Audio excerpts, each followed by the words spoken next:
नमस्कार बंधुरा आशा करी तोमरा सबाई खूब भालो आछो और आमरा मोटामुटी भालो आछि। तो आजके आमी तोमादेर साथे छोट्ट करे शेयार करब एक 6 मासेर बाच्चार खिचुड़ी केमन हवा उचित। तो तार आगे आरेकटा जिनिस शेयार करब। এই যে দুজন দুজনকে দেখতে পাচ্ছেন, এনারা একজন একজনকে ছাড়া থাকতে পারবে না, আবার দুজন যদি একসাথে থাকে তো শুধু মারপিট করবে। তো এখানে দিদি স্কুলে গেছিল, তাই দিদিকে সে অনেকক্ষণ দেখতে পায়নি, তাই দিদি যখন বাড়িতে এসছে তাই প্রাণ ভরে দিদিকে আদর করছে। এই জিনিসটা তোমাদের সাথে শেয়ার না করে পারলাম না, তাই শেয়ার করলাম। তো এখন আমি চলে যাচ্ছি মূল রেসিপিতে। তো বন্ধুরা 6 মাসের বাচ্চার খাওয়ার কিন্তু একদম সিম্পলভাবে বানাতে হবে।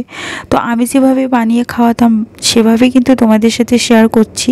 তো আমার বাচ্চা যেহেতু একটু বড় হয়ে গেছে, তো এই খাবারটাই কিন্তু আমি ওকে দেবো। তোমরাও 6 মাসের বাচ্চাকে কিন্তু এভাবে দিতে পারো। আমি যেটা করলাম, কিছুটা চাল নিয়ে নিলাম, আমরা নর্মালি যে খাবার খাই সেই চালটা নিয়েছি, আর এর মধ্যে দিয়েছি মসুর ডাল আর মুগ ডাল আর কুমড়ো। শুধুমাত্র একটা সবজি কিন্তু এর মধ্যে আমি ব্যবহার করেছি, আর বেশি সবজি এর মধ্যে দিইনি। তো বন্ধুরা বাচ্চা যখন ছোট থাকে তখন সব কিছু সবজি একসাথে না খাইয়ে আমার মনে হয় একটা একটা সবজি দিয়ে খাওয়ালে ভালো হয়। আর কুমড়োটা কিন্তু বাচ্চারা খুব পছন্দ করে, আমার বাচ্চা কিন্তু খুব পছন্দ করতো, কিন্তু কুমড়োর স্বাদটা একটু ভালো, সেই জন্য হয়তো পছন্দ করে।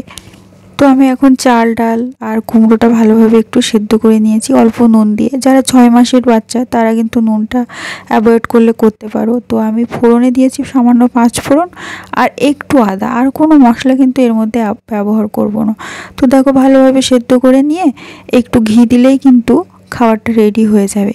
এভাবে তোমরা তোমাদের বাচ্চাদের খাওয়াবে, দেখবে কোনো অসুবিধা হবে না, পেটের সমস্যাও হবে না। তো বন্ধুরা যারা আমার ভিডিওটা দেখলে তাদের অসংখ্য ধন্যবাদ। আর ভিডিওটা যদি ভালো লেগে থাকে অবশ্যই কিন্তু কমেন্ট করে জানাবেন।